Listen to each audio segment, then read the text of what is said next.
I don't know how to record this. I'm not good at this. So here we go.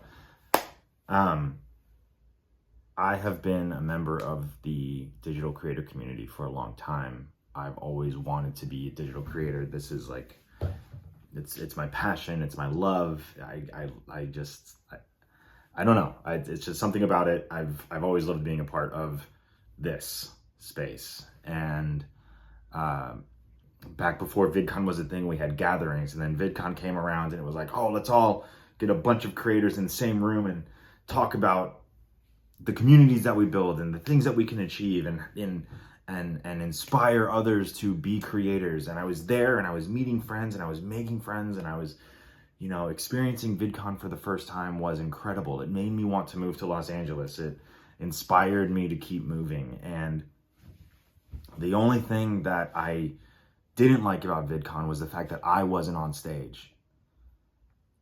I wasn't there talking about YouTube, talking about the thing that I loved. And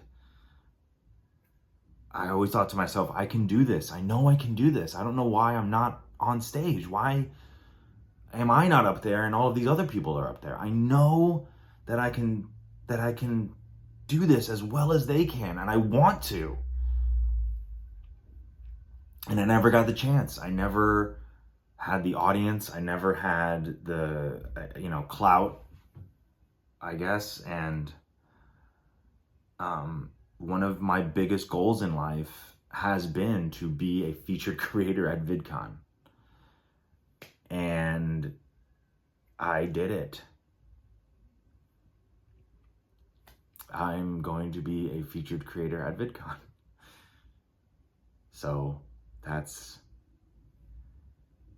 incredible.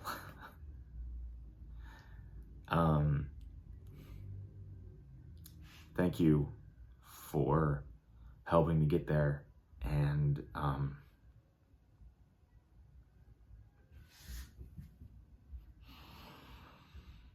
yeah, I'll see you at VidCon.